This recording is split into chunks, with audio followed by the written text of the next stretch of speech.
Hello guys, আসসালামু আলাইকুম। আমার হাতে আরেকটা ফোন চলে আসছে। এটা হচ্ছে অনর ম্যাজিক 5 প্রো আর কি। আপনারা কন্ডিশনটা দেখেন, ফ্রেশ আছে। এটা যে পাবলিক ইউজ করছে সে অনেক যত্ন সহকারে ইউজ করছে আর কি।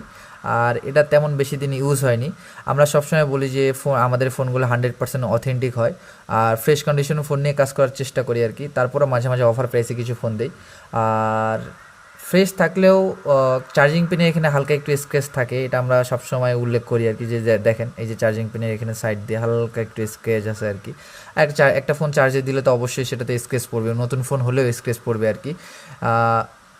এটা হচ্ছে 12 256 জিবি একটা ইউনিট। আর এটার ক্যামেরা হচ্ছে 100x পর্যন্ত জুম হয়, যদি ক্যামেরাটা দেখায়। আর এটা হচ্ছে আপনার সামনে ডুয়েল সেলফি ক্যামেরা দেওয়া আছে, একটা হচ্ছে ফেস আইডি আর কি। আর এটার ফেস আইডি অনেক ভালো আর কি, রাতের অন্ধকারেও কাজ করে অ্যাপেলের মতো। আর ডিসপ্লেটা অনেক কার্ভ আছে আর কি, হালকা কার্ভ। তো মোটামুটি ফোনটা অনেক হ্যান্ডি, পাতলাও আছে। আর এটার ব্যাটারি ব্যাকআপ অনেক ভালো। শুধু ব্যাটারি ব্যাকআপ না, ক্যামেরাও অনেক ভালো। আর এটার সাথে শুধু ফোন আছে, এটার সাথে না চার্জার আছে না বক্স আছে। আর চাইনিজ ফোনে বেশিরভাগ বক্স চার্জার থাকে না। শুধু যদি লেটেস্ট ফোন হয় সেক্ষেত্রে বক্স চার্জার থাকে। এটার প্রাইস পড়বে মাত্র 45,000। যদি কারো লাগে ইনবক্স করতে পারে।